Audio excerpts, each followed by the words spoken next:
pirates, yes, they robbed and sold out to the merchant ships. Minutes after they took out from the bottomless pit, my head was made strong by the hand of the Almighty.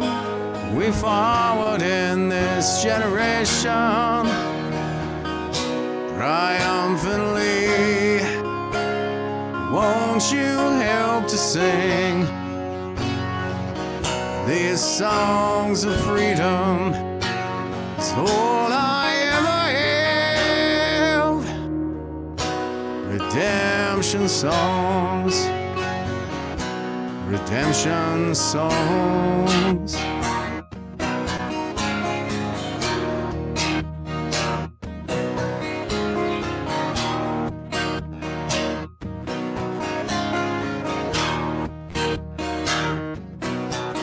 Emancipate yourselves from mental slavery. None but ourselves can free our minds. Oh, have no fear for atomic energy, 'cause none of them can stop the time.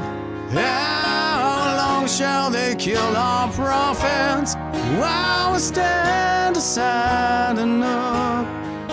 Some say it's just a part of it. Got to fulfill the book. Won't you help to sing these songs of freedom? It's all I ever have. Redemption songs, redemption songs, redemption songs.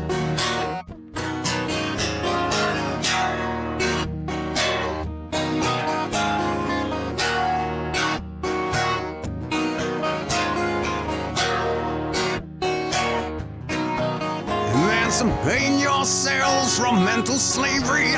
None but ourselves can free our minds. Oh, have no fear for atomic energy, 'cause none of them can stop the time.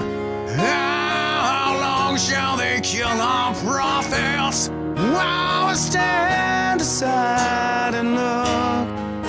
Some say it's just a part of it. Got to fulfill the book. Won't you help to sing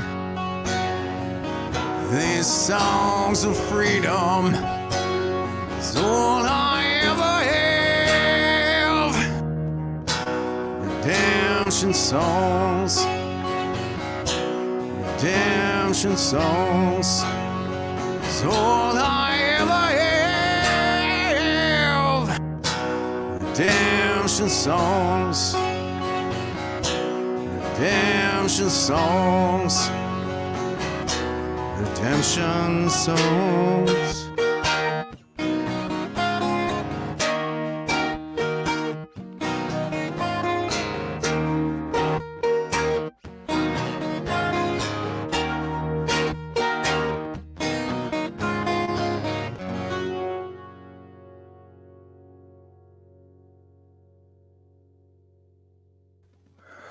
Hey, what's up, troops? Ops Sgt-Maj with Veterans for Freedom, Jeff Evely, back with you now on this 18th day of August, 2023. And it's Friday, everybody, so I got my Red Friday shirt on. It's a little bit weathered, but I did order a new one, so hopefully that one comes in here soon. Before we get into her, I'll go ahead and say my good mornings to everybody. Let's see who's with us. Hey, Daryl, our most based of all V4F members, is with us, saying, hey, everyone, what's up, man? Good to have you with us. Thanks for always being here. Colleen is here as always saying happy Friday, freedom lovers. Happy Friday to you, Colleen. And Daryl is over on YouTube as well. Hey, what's up, Daryl? You're all over the place. Awesome, man. Evelyn is saying good morning. Good morning to you, Evelyn. And I got Rishik Singh. Daryl is there. Okay, never mind. Shannon is saying good morning. Facebook is making it harder to find Jeff's stream. That's not surprising. Disappointing, but not surprising. But I'm always plugging the Rumble channel there, folks. So please join us over on Rumble, the non-censorship platform, even more so than Twitter. So, it is what it is. I'm going to keep doing what I'm doing here all the time, even if I'm just kind of screaming into that social media void a lot of the time. But, we got to keep up the fight. And I have a pretty good quote lined up in that regard as well. James is here saying, good morning, Patriots. Good morning to you, James. Dale says, good morning. And I have BP saying, good morning from Terrace. I'm not sure where Terrace is, but thanks for being with us. Okay, Jan is saying, I figured I would be late, even though I am not. I did my 20 wall push-ups. I will be listening as I drive to the lawyer's office. Well, good luck with that. A lot of us have the lawyer up here. I was in court just the other day, actually, and I just got an adjournment till February now. So who knows if this thing's ever going to get resolved. It's for a mask violation that I got before the trucker convoy. And also I filed another application for judicial review yesterday, this time for the hiking ban during the Nova Scotia fires, when I wasn't allowed to walk in the park by my house with my dog because there was a fire like 700 kilometers away from me. So a lot of the same heavy-handedness, overbroad, minimal consideration for the minimal impairment of people's freedoms in Canada as is required by the Charter. Chris says, hard to watch this. I think he means the opening song there. I'm sorry you feel that way, bro. I'm sorry you feel that way. But I think it's a powerful message, So that's kind of what I'm going for there. Cindy is here as always, our most faithful of all watchers, and she says, "Good morning, Jeff. Hearts, everyone. Hearts right back at you." I got a POS spammer here somewhere. Okay, I'll keep an eye out for that. Thanks, Daryl, for the heads up. Terry is saying, "Good morning from New Brunswick." He's one of my most favorite boomers as well. Thanks for always being with us. Scotian lady over on YouTube's "Good morning, Jeff," giving us a flex. Please roast this wannabe tyrant as ruthless as he truly deserves, as the CPC provided zero opposition to any of Trudeau's tyrannical nonsense for 3+ years. Expose every weakness. Yes, I'm a big fan of exposing the weakness of the practiced and polished professional politician, the paper tiger, Pierre Poilievre. So I'll be all over that. And I try my best not to be too partisan on the V4F live stream here. I'm pretty open about the fact that I'm a card-carrying member of the People's Party of Canada, and I was just teeing up a couple of things, following up, trying to finalize my application for candidacy with them. So hopefully that comes through here very soon. I want to get out door knocking in the Cape Breton area where people are still very, very, very, very asleep. But I'm finding people on social media. That seems to be happening quite a bit. So it's encouraging. Mother of the Drummers says, "Morning, Jeff. I'm on time today. No push-ups for this old gal." That's great. Thanks a lot for always being with us, mother of all drummers. James Q, my homie from Cape Breton, is saying, "Good morning, everyone. Good morning, Jeff. Share. Yes, thank you very much, James, for always having the top cover for me on that one. Please share this out, guys. I am the worst guy for not promoting my own stuff. I did okay the last little while. I've been getting better at it. But I tell you what, I did the sharing and stuff today with the morning routine, and it got my routine all screwed up. So tabs might be a little bit out of order today in my presentation, maybe a little bit more than a little. But bear with me, guys. Still lots of good info coming at you. Jane is saying, "Happy Friday, everyone." And thanks, Jane, for always being with us. I appreciate your support. Dale is here with us as well. Darlene is here saying, "Good morning, all. Tuning in from New Brunswick." Thanks, Darlene, for always being with us. And Stephanie says, "On my way to Helen Grus's hearing, updates to come. Cheers, mates." Yes, thanks, Stephanie. I showed some of your updates from your Facebook on the live there the other day. I got a couple updates coming at us here this morning as well. Debbie is saying, "Good morning from Taber, Alberta." Thanks for always being with us, Debbie. A special appreciation for the Westerners for being with us so early. Sarah is saying, "Morning, Dags." This is V4F, but we're good friends of the Dags around here. So good morning to all the Dags joining us. It's definitely a relationship I think worth fostering between the two organizations. Alpha of the Betas is saying, Morning, Jeff, from the heart of Circulon. I believe that's Ottawa.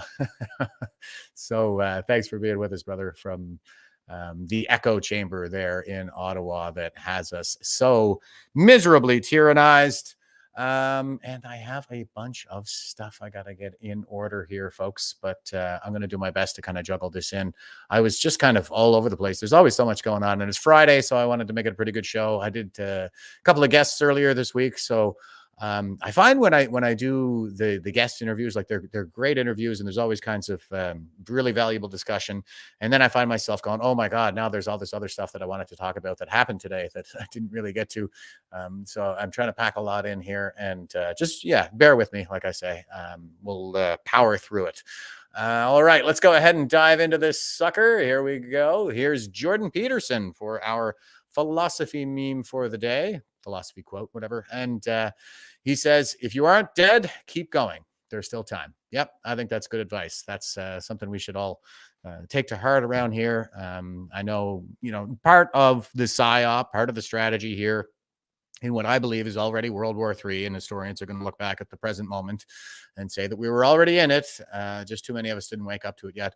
Big part of the PSYOP is the demoralization, okay? And it's to get us to give up. And I can see, there are some morale issues out there in the movement. But at the same time, I think that a lot of people are kind of finding each other, and we're solidifying in a lot of areas. But it's going to be a kind of a disorganized, I think, solidifying and aggregation of sort of all the right people finding each other out there in the movement. So if you're feeling a little bit demoralized, just remember that means you're letting them win. And what happens to a man is not as important as what happens within him. Pardon the phallocentric language there, ladies. But I believe that's how the expression was originally stated, was what happens within him, what happens to a man is not as important as what happens within him. So stay frosty and stay safe. That's what I'm always saying, is everybody's got to stay frosty, keep a level head and all this. And if you're feeling demoralized, then, you're letting the other side win. So that's a good quote from Dr. Jordan B. Peterson. He says, if you aren't dead, keep going. There's still time. And that is very true. Okay, here's our meme for the day. And I still have something set up here. What is this? All right, so meme is, this is a picture of a couple of lovely ladies in bikinis. I like bikinis, not burqas. And they're pretty clearly, I think, somewhere in the southern U.S. This looks like the Emerald Coast, could be Florida. And they're in a boat, and they're holding up a flag. They've got, first of all, they've got a flag here that's flying. It's an American flag, and black and white with a little skull on it. So it's pretty clearly the southern U.S. And this lady here is holding a flag, or the two of them are kind of holding it together. And it says LGBT, and the L is for liberty, the G is for guns, the B is for beer, and the T is for titties. I'm like, wow, I think I can get on board with that agenda. Yes, sir. Okay, here is top of the top story here. I'll go ahead and play Pierre Poilievre. He did a pretty good job handling the CBC here, and this is going viral, I think. So he's doing pretty good in terms of getting the viral clips. Here we go. Hello, Mr. Poilievre. A number of your own comments and actions have been characterized as dog whistling to the far right. By who? By a number of different. Who? But I think it's been characterized by that way. But are you trying to court? Are you trying to court the far right? Sorry, I just need to clarify. By who? By a number of different experts and a number of different people who work in this. Okay, well, I think it's been established that this is a concern. Are you trying to court the far right vote? Who are these experts? You say that there are experts who are saying this. Who are they? My question is, are you trying to court the far right vote? I'm sorry. Your question seems to be based on a false premise. You can't even tell me who these experts are. It sounds like it's just a CBC smear job. Thank you. But what about the question about whether that's the answer is that I have a common sense agenda to axe the carbon tax, bring home powerful paychecks, clear the way to build affordable homes, to put people in housing that they can afford. That is a common sense, mainstream Canadian agenda. And I know that Justin Trudeau's supporters are so desperate to distract from that because his political career is falling apart. So we're seeing an attempt here to distract and protect Justin Trudeau from his extremely unpopular carbon taxes and other failing policies, but we won't let him or his or others distract from that reality. So thank you. So you're not going to answer that question? Armor of God is saying, this is True North, by the way. I should definitely plug that. True North provided that clip. And Armor of God over on YouTube is saying, freedom is far right now. Yeah, it seems like freedom is far right and has been for the last few years. Here in the True North, strong and free. Yeah, that's about the size of it. And a couple other comments here. Scotian Lady is saying, tits against tyranny was an idea I had about a spicy protest idea a long time ago. LOL. To get attention, maybe. Yeah, I think that would probably garner some positive attention, I hope. I believe ladies are allowed to go topless in Ontario, so maybe that would be a good location for that. Okay, I'll behave, guys. I'll behave. And Daryl is saying, I didn't get a chance to talk to Daryl about this yesterday, but we were trying to tee up a conversation. I'm just flat out, guys. I got a bunch of people that are waiting for me to get back to them at any given moment in time. But Daryl is announcing here on the program right now that I invited Randy Hillier to attend Ryan's Ruckus Brotherhood Builder Bush Bash, 11 to 17 September near Dauphin, Manitoba. That's the bash that we're all going to here, folks. I got my ticket already. And if you haven't booked your flights, you might want to get on that before the prices go up. I'll be flying into Manitoba myself. And I'm going to be meeting up with Cindy and James, and we're going to carpool from Manitoba up to Dauphin there. So it's going to be great. Okay. And he says, Daryl says, however, he is unable to make it, but graciously accepted my offer to come on Jeff's show next week. Stay tuned for details. I'm sure it will be interesting. I am sure it will be. That is amazing. And thank you, Daryl. This isn't anywhere near, I don't think, the first time that he's lined up a terrific guest for me. So that's spectacular, brother. And thanks so much for all the effort that you're putting in more broadly. With the bash and with the guests and everything like that. It is truly appreciated. Okay. This is Stephen Taylor, and he says, if you were Prime Minister of Canada, would you sell the CBC to Elon Musk for $1? And the first comment here is, absolutely. I'm pretty sure that he would chuckle, say no thanks, and walk away still chuckling.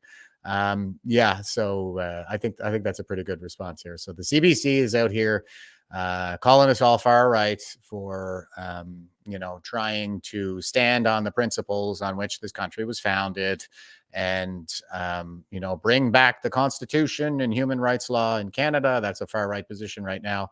And, the CBC, yeah, I mean, I think it's overpriced for $1, but I would rather see it in the hands of Elon Musk than the Canadian government. That is for sure. So very clever.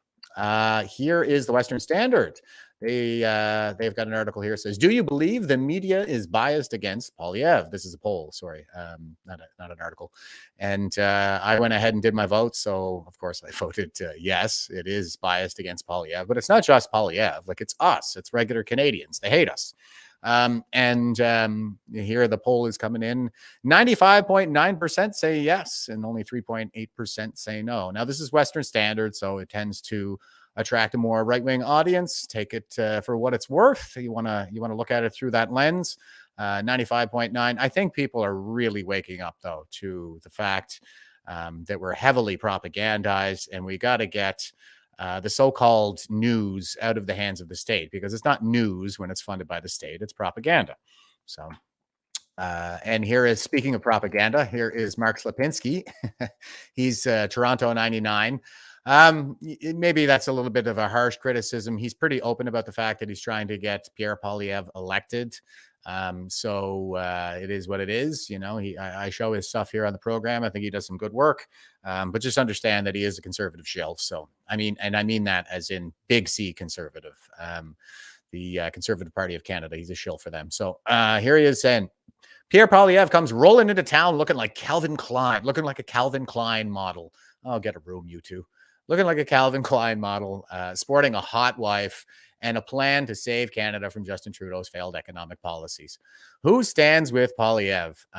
Now, I'm using my backup account still on Twitter because I got that suspension for sharing images of butchered children without labeling them sensitive content. I think that's a lesson I'm going to have to take in all of this, but I haven't received any kind of response to my appeal. I think I'm going to let it go until early September, because that would make it 90 days since I submitted my appeal. But anyway, I'm here on my my backup account, which is super hot mega hunk. And so the question is, who stands with Poilievre? And I said, I wish I could, but he supports the for-profit sexual butchering of Canadian children so much that he would jail any father who tries to protect his daughter from becoming pharmacological livestock. Bill C4. Yep. So that's where I am on that. Screw this guy. That's what I say. But it would still be a huge step in the right direction, a huge improvement over Trudeau. No doubt about that. But I often say they all serve the same political hegemony at this moment in our history. That is the boomer hegemony. They're the party establishment.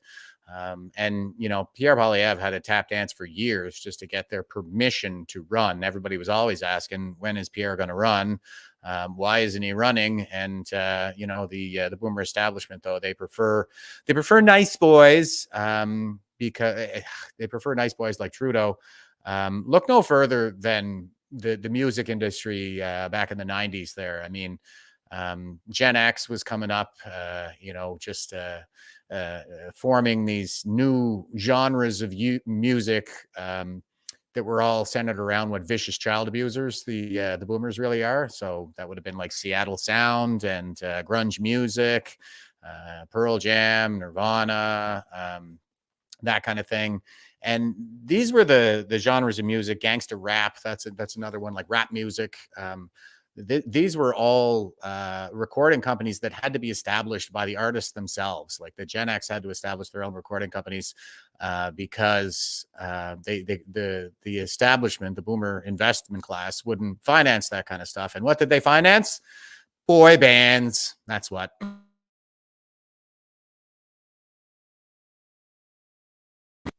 Andrew Scheer as Justin Trudeau light, and when that didn't work, they went with Blandrew Scheer without the dimples, and that was Aaron O'Toole. And of course, you know, he doesn't stand up to the media at all. None of them do. They all tap dance to the they all dance to that same Pied Piper tune that the media keeps putting out there. But at least Pierre Poilievre is not doing that. They held him back for quite a while. At the same time, I keep saying, like, he is sort of controlled opposition. And Mark Slapinski is pretty clearly a propagandist for the Conservative Party of Canada, Calvin Klein model, for sakes. Get a room. Okay, and here is the National Compost, and they're saying Canada has a game plan if U.S. takes far-right authoritarian shift, Joly says. Canada is watching next year's presidential elections closely, says Foreign Affairs Minister Melanie Joly. Why? What the hell is she going to learn from it? Like, this person is oblivious. Okay. Ottawa, Foreign Affairs Minister Melanie Joly says Canada has been considering a quote-unquote game plan for how it would respond if the U.S. takes a far-right authoritarian shift after next year's presidential elections. So this is absurd because Donald Trump is facing multiple indictments at this point. It's not the far right that's doing that. It's the far left, and it has everything to do with keeping him off his game and perhaps preventing him from running in 2024. But as he keeps saying, every time I get an indictment, my poll numbers go up. Just one more indictment and we got this next election locked in. Okay, back to the article. Quote, we are certainly working on scenarios, close quote, Joly said in French during an interview with a Montreal radio station Wednesday. Joly added that Ottawa's close political and economic ties to the U.S. means that, quote, we must certainly prepare several scenarios, close quote. She suggested a game plan in mind, but she suggested Canada has a game plan in mind, but won't get into details. Quote, in general, there is a game plan precisely to be able to manage what it could be a rather difficult situation, close quote, she said. Quote, I will work with my colleagues and with the mayors, the provincial premiers, the business community, and with unions, with everyone in the country, so that we are ready regardless of the election outcome, close quote. Ready for what? What the hell are you talking about? Like, are we talking about repelling a U.S. invasion? Is Canada going to do that? Yeah, I don't think so. So this is just a bunch of fear mongering, right? Joly drew an analogy to her government's experience working with the administration of former U.S. President Donald Trump, who sought to limit long-established trade in crucial sectors. Trump is again running for a Republican nomination in next November's election and has promised, quote-unquote, retribution against his opponents and civil servants. he really is drawing out all the crazies, right? That's the thing that Donald Trump, I think that's the service that he provides is he's the scales are falling from a lot of people's eyes with the way that he draws out the crazies. The U.S. Embassy in Ottawa declined to comment on Jolie's remarks. In University of Ottawa, national security professor Thomas Junot said many Canadians might find it far-fetched to talk about Washington falling drastically out of step with Canada. But there has been an extreme rise in global volatility in recent years, he said in a Thursday interview. But he there has said, okay. Quote, what would have been extremely far-fetched scenarios maybe 10 years ago today are not impossible anymore, close quote, he said. Junot said Canada could face the prospect of political refugees, economic protectionism in one of the largest trading relationships in the world, and shock to Ottawa's reliance on the U.S. for intelligence sharing and scientific cooperation. The U.S. has saved our asses multiple times with their intelligence sharing. The Toronto 18, the Millennium Bomber. There was that terrorist cell in Kingston. All kinds of stuff. Like they've been saving our asses. So that's absurd. Those factors don't include missile defense and military protection. Quote, if an increasingly authoritarian U.S. and increasingly unilateral and dismissive of traditional alliances like NATO or arrangements like NORAD, how does that damage our security? Close quote, as Junot asked. NATO is a military pact as well. Or sorry, NORAD. It's the only binational command structure in the history of the world. Okay. He said another question would be around American intervention in Canadian democratic processes. Already far-right politicians in the U.S. voiced support for the quote-unquote Freedom Convoy protest in 2022. That's not interference. At the time, Texas Attorney General Ken Paxton and Florida Governor Ron DeSantis, who is now running against Trump for the Republican presidential nomination, both fought against attempts to prevent Americans from donating to convoy protesters. What's wrong with that? In September 2021, the Liberals promised to create a, quote, Canadian Center for Global Democracy, close quote, to shore up like-minded countries in an age of rising authoritarianism, but the project has not yet launched. NDP Foreign Affairs critic Heather McPherson said it's only logical that Ottawa plan for an aggressive Washington.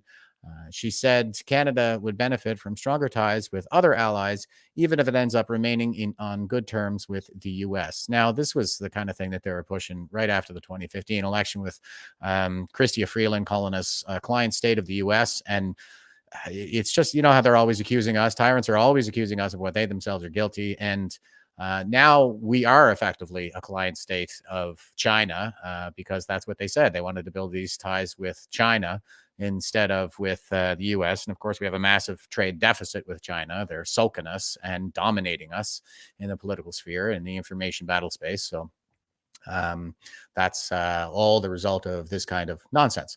Quote, Donald Trump is a scourge on democracy across the world, close quote, she said. Frankly, Canada is better to have a plan for a decline in American democracy, close quote. Oh, my God, Heather McPherson. Meanwhile, Junot said he hasn't heard of other countries saying publicly that they have contingency plans if Uncle Sam takes an authoritarian turn. Quote, this is very sensitive for any democratic ally of the U.S., close quote, he said. Quote, my guess is that any ally would be very, very discreet about this, close quote. And the fact that we're not should tell you something. The fact that our politicians are out there being very indiscreet about this is very telling, I think. It tells you just how much influence China in particular has in our politics. Generally, Canada's allies have used language focused on the risks of America withdrawing from the world stage. France's ambassador to Canada said last April that closer ties between Ottawa and Europe could protect both from Washington pulling inward. Quote, this nagging question of the future American commitment offers, in any case, more than ever, the opportunity for Europe, France, and Canada to play a role together, close quote. Michel Mariette said in French at the Montreal Council on Foreign Relations.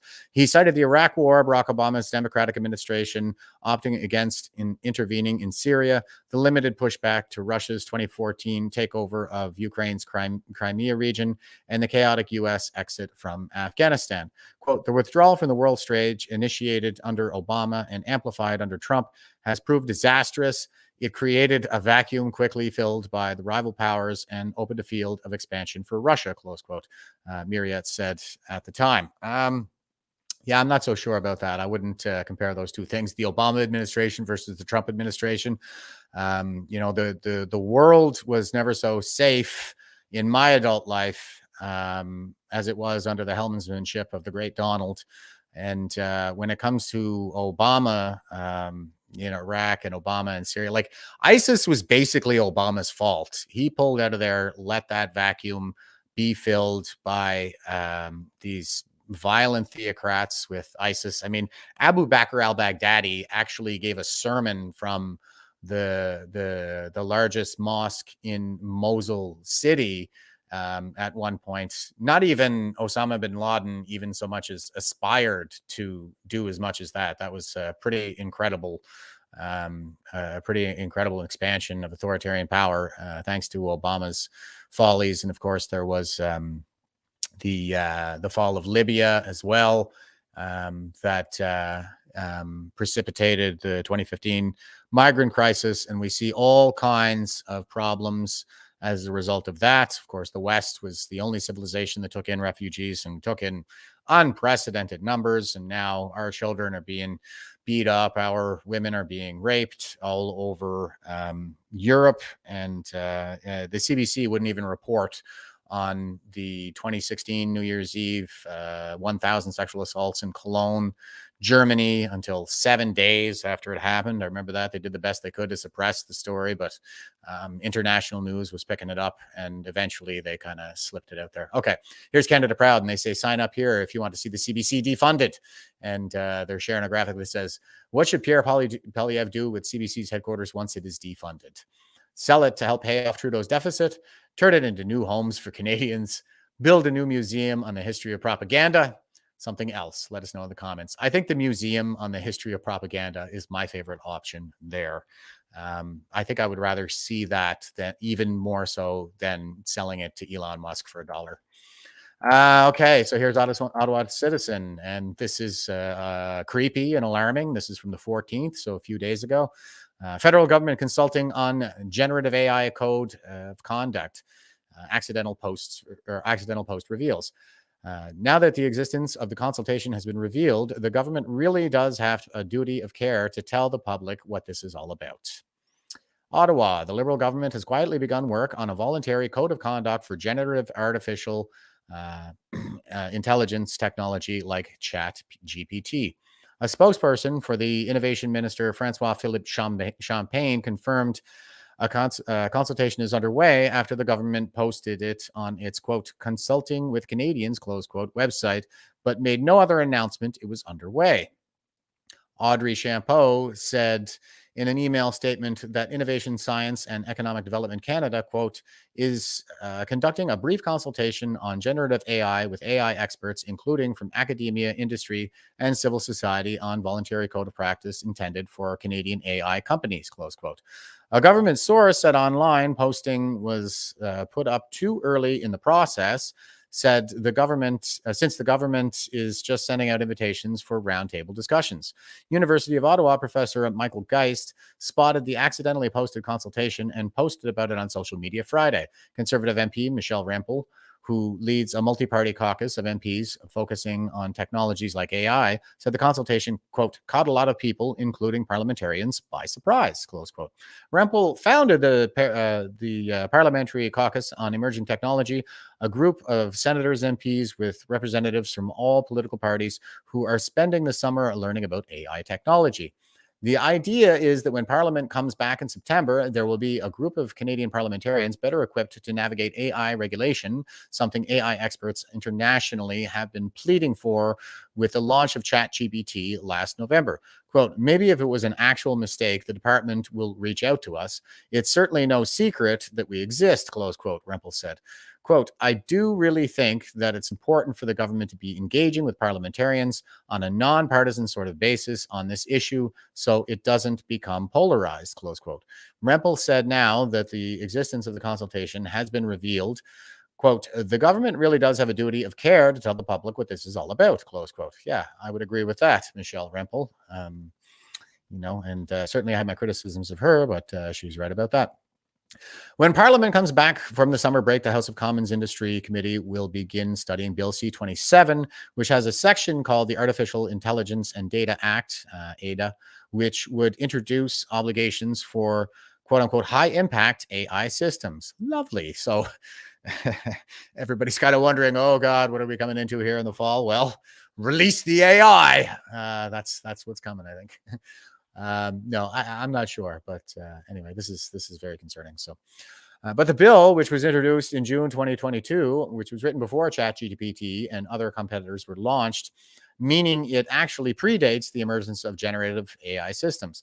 Rempel said the government could be, quote, just trying to do this sort of sneakily behind closed doors to check a box before the big bill is considered at industry committee, close quote, to be able to say, quote, we talked to people about this issue, don't worry about it, close quote, or it could be a meaningful consultation. Quote, I don't know, but the government should be expressing their intent alongside the consultation, and they should be making it more public, close quote. Yeah, what the hell is going on inside our government right now?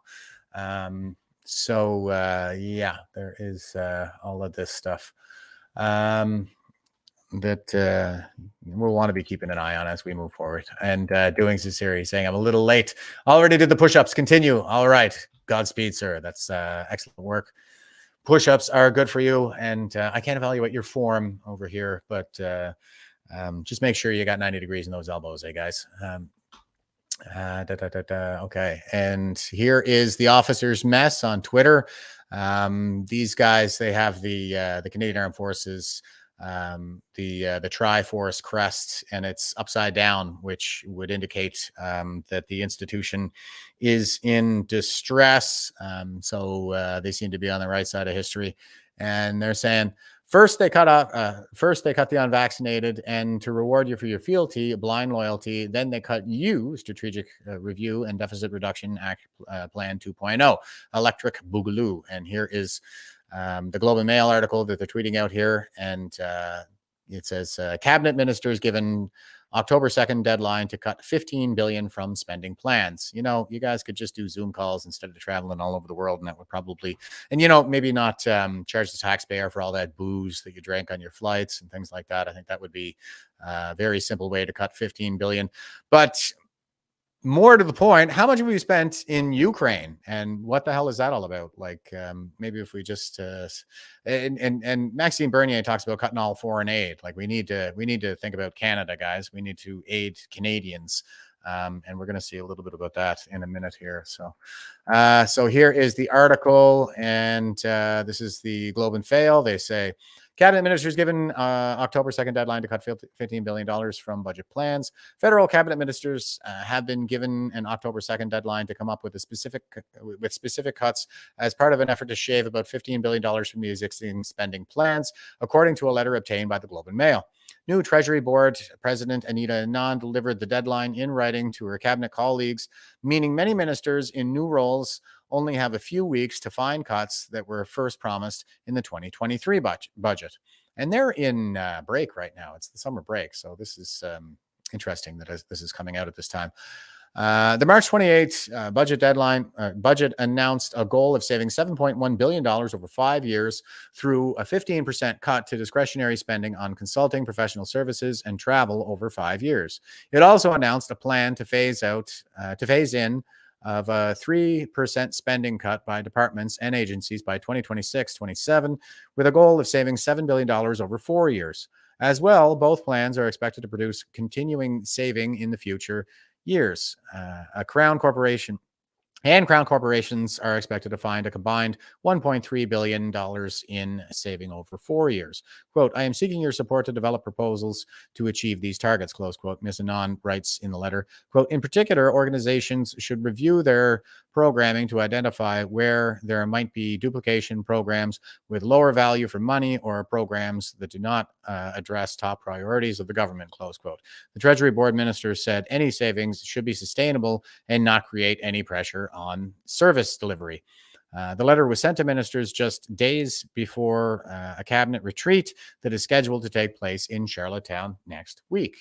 Is that going on in Charlottetown? Okay, that's probably enough for the Globe and Fail article there. But yeah, so the farce continues here, folks, with the with all of this nonsense. So here is something on our military. Of course, that's very near and dear to our hearts right here. So this is Lauren Gunter. He's with the Sun, and I think he also writes for Western Standard, but I could be mistaken about that. But here's the Sun News Network, Lauren Gunter, and here we go. You may remember this past winter that we learned we'd sent about 100 Canadian troops to Poland. They were there to help train Ukrainians to fight the Russians. But we'd sent them without a cook. And the Department of National Defense had said, well, just eat out at local restaurants and submit the bills, and we'll pay you back right away. But months had gone by, and none of these troops had been reimbursed. And so they were asking their family and friends at home to send them money because they'd maxed out their credit cards. Well, that was bad enough. But now we find out something worse. We have troops in Latvia in a NATO exercise designed to discourage the Russians from invading that little country that lies on the Russian border. And what's happened there? Well, we sent some of our troops without the proper helmets.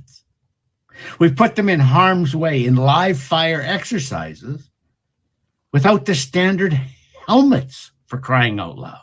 I mean, can you believe that? We would actually ask people to put their lives on the line for the country and for Western democracies without sending with proper helmets. So they've had to buy their own helmets.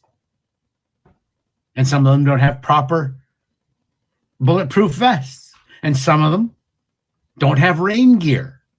So they're stuck there in Latvia without helmets, without rain ponchos, without bulletproof vests that fit properly. And they've had to buy their own or have people who they know in Canada send them the equipment that they need. And to make matters worse, about half of our units don't have anti-tank weapons. They don't have anti-drone systems. So if the Russians were to send drones over, we wouldn't know they were there until after they'd attacked. It's disgusting. It borders on criminal in my mind. But at the very least, it's disgusting that the Liberals would ask people to serve their country in the most dangerous way without giving them the adequate equipment. And here's the kicker. In Latvia, we are training right next to Danes. The Danes are fully kitted out. They have all the right equipment. They have all the right helmets and vests. They have rain ponchos. And much of the equipment is Canadian made. And the Danes got it from Canadian suppliers, which means the equipment is there. The reason our troops don't have it is that the Liberals have always had a disdain for our military. They have no respect for them. They don't mind neglecting them. And the bureaucrats in Ottawa aren't working in the office and they don't care. They're not being able to find the right equipment, buy it, and ship it to Latvia. The Danes can do that with our own equipment. Yeah. But not the Department of National Defense and not the Trudeau government. See what I mean about being disgusting? For Post Media, I'm Lauren Gunter. So well done, Lauren Gunter. It's good to know that we have some folks out there that are really supportive of the military that are calling this stuff out. Colleen is saying, so they're sending them in for the slaughter. Yeah, pretty much. And there certainly will be new. Oh, sorry. I got an autoplay going there. That's nothing new. I'm always pointing back to the beginning of the Afghan war when they sent us over there in green uniforms into the desert. We didn't even have desert cam to issue to the troops. So we just went ahead and sent them in green. And it was a really eye-opening experience for me because I was in the military at that time. I had just gotten in, and the minister got out there and said, oh, well, you know, the green is actually better because most of the fighting is taking place at night and it's a darker color. So If they had that desert cam, then, you know, they would just be more visible at night and blah, blah, blah. And the thing was that people around the office would go around saying it like they believed it. Like people in the military were going around talking like that, like they believed it. And I was just a young guy at the time. I was 22 and I was like, you think maybe we should tell the other nations that they should be wearing green cam? There was also the Iltis Jeep, more to the point of Colleen's comment here. So they're sending them in for the slaughter. Well, yeah, they sent Canadians in for the slaughter in Afghanistan as well, sending them in the boomer hand-me-down Cold War era Iltis Jeeps, which were grossly inadequate for countering the IED threat. And they told them to put their flak vests, or, you know, frag vests, whatever they could spare, on the floor of the Jeep, like that was going to do anything. So very analogous, I think, to mask mandates. Put a diaper on your face and you won't get COVID, or you won't spread COVID, or some such nonsense.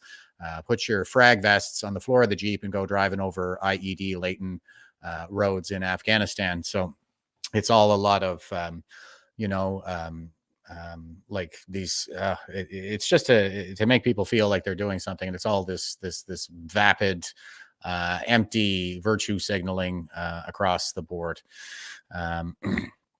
And Pete over on Rumble is saying, I see masked every day. Yeah, I'm out on the East Coast here in Cape Breton Island, and I see masked people going around every day.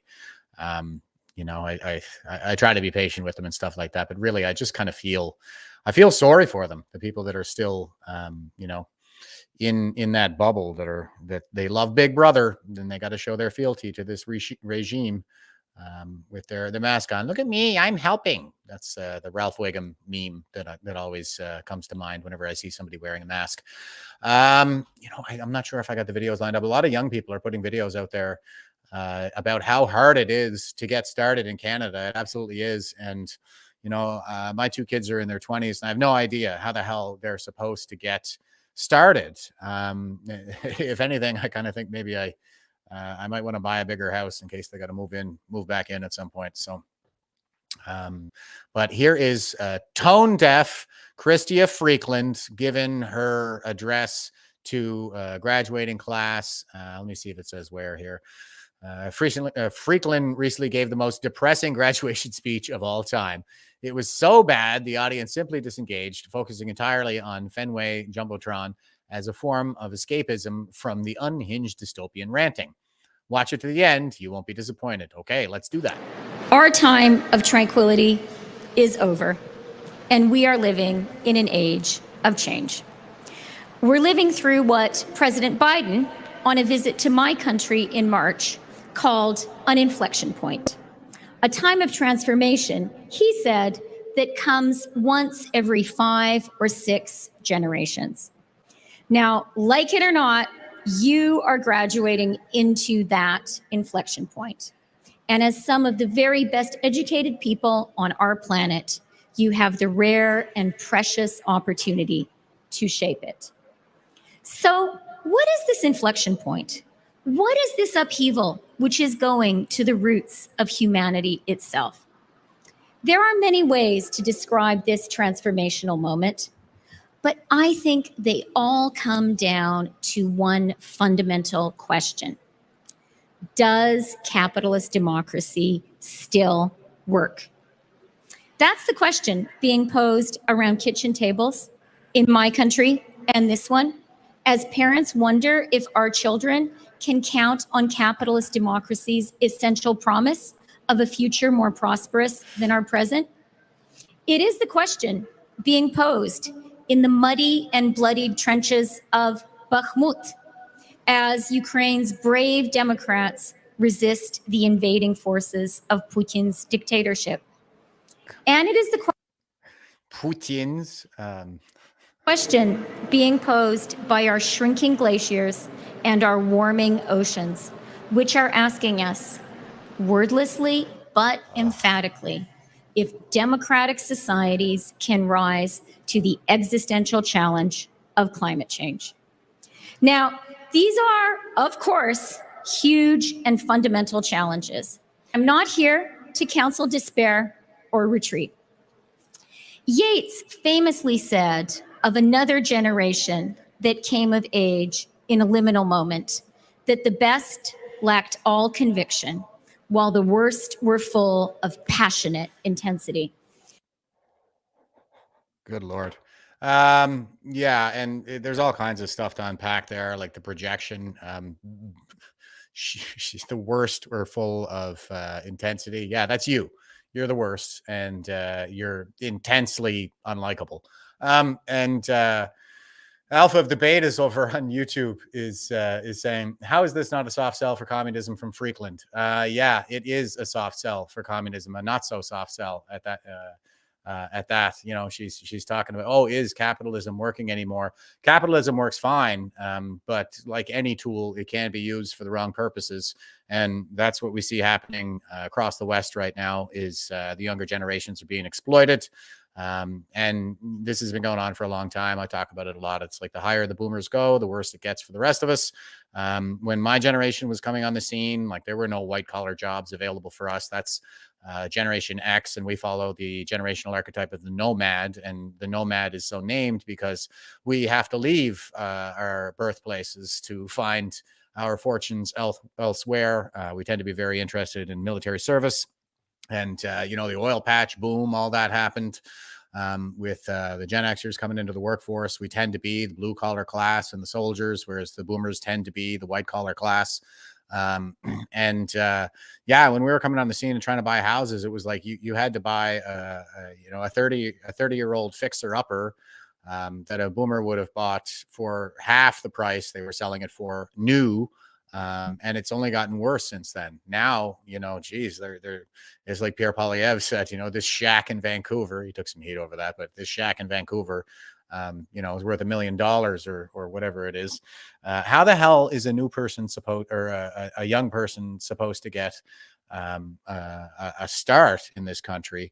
Well, there's no answers coming from these people. Of course, they expect them to be serfs, and you know, it's up to these people to really knuckle down and solve all these problems that their elders have created. So totally out of touch, typical for Chrystia Freakland. The thing, it's very standard. And Ali's dad over on Rumble is saying, oh yes, global boiling was a balmy 62 Fahrenheit at 6:30 this morning in Southwest Ontario, burning up. Yeah, global boiling is again, it's farcical, the kind of stuff that these people are saying. Anyway, all we can do, I think, is laugh. And I often talk about humor as a coping strategy for humans. So, and there's the only thing blacker than Justin Trudeau's heart is a soldier's humor. And it's a coping strategy. That was kind of an insight that I think I gained while I was in Afghanistan. You want to hear the kind of things that soldiers say when they're in that kind of an environment. You know, it's really something. So, next up, let's see, moving on from Chrystia Freakland. Okay, before I get into that, I'm going to jump over here because, like I said, I was still ordering my tabs. I just had so much that I wanted to talk about, and I guess my time appreciation kind of sucks. But that's there's a Tucker Carlson interview here with Vivek Ramaswamy. We'll get to that in a sec. I'm going to jump over here. I got a bunch of other tabs kind of lined up. Let's see now. Here's National Compost again, and Adam Pankratz is saying Stephen Guilbeault's net zero plan is laughably impossible. If we go the hydro route, which 22 rivers would he suggest we dam up to provide this electricity? That's the thing. These people they're the idea people. It's up to the rest of us to figure out how to make it work. They don't provide any solutions.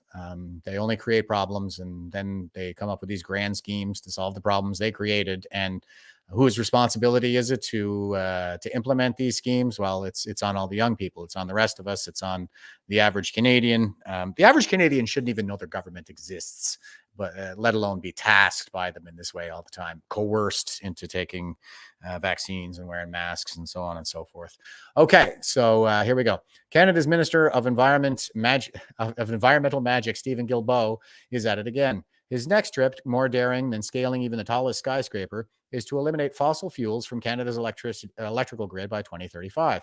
If rammed through, this latest government act of wand waving will cost Canadians more than a lower standard of living and drag our federal finances further towards the abyss. His plan is already encountering pushback as it comes up against that which Minister Guilbeault hates most, reality. Yeah, no kidding. And I think this is some pretty good commentary here where they're talking about the lower standard of living, because that is essentially what happens to all the generations coming up behind the boomers, is they're expected to accept a lower standard of living than the boomers' elders were able to provide for them when they were coming up. That's kind of what we see. And this is what I talk about. You know, the capitalism is just a tool. It can be used for good or evil. That's what we see, is this kind of economic exploitation that's been going on since the boomers moved into the investment class. You know, they got low interest student loans, low tuition rates, and meaningful degree programs. The rest of us get high tuition rates, high interest student loans, massive student debt, and a bunch of garbly-gook commie BS for degree programs. Okay, next paragraph here. Let us first consider the facts of the matter. Canada's electricity grid is already very clean by international standards. Approximately 82% of our electricity currently comes from renewable and non-carbon emitting sources, with the majority accounted for by our vast hydroelectric capabilities. The distribution is not even, however. In BC, electricity is 87% hydro and almost 95% renewable energy already. And in Ontario, over 90% of electricity is from non-emitting sources, the majority being nuclear. In Alberta, the story is very different. Non-renewable sources account for about 90% of electrical generation there. It is hardly surprising, then, that BC and Ontario have remained silent while Alberta has blown a, quote, natural gas-fueled gasket over the Liberal plan. Yeah, there are geographic challenges in different geographic regions. There are a lot of rivers that can be dammed in places like BC and Ontario. That's not really the case in Alberta, and it's not really the case in Eastern Canada either. There's the one hydroelectric dam there that fired up in Newfoundland, but for the most part, like we just don't have those options as readily available out east in Alberta as they do in some of these other provinces. So we end up getting hit a lot harder by these carbon pricing schemes. Back to the article. All provinces should, however, be careful. 82% clean energy is not 100%, and that is 18%, and that 18% is meaningless, both in terms of quality of life and expense. The key question is, what does that 18% actually represent? In 2019, Canada generated 632.3 terawatt hours of electricity. If 82% produced little or no carbon emissions, that still leaves 113.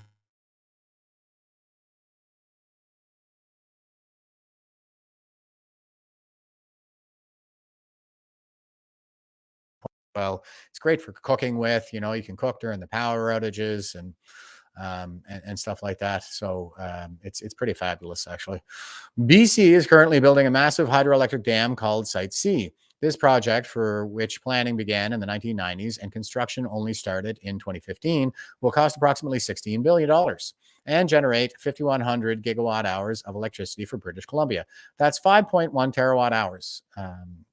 So were we to use hydro to make up for the electrical shortfall eliminating fossil fuels creates, at a minimum, we would need to build 22 Site C equivalents. At BC prices, that's $352 billion.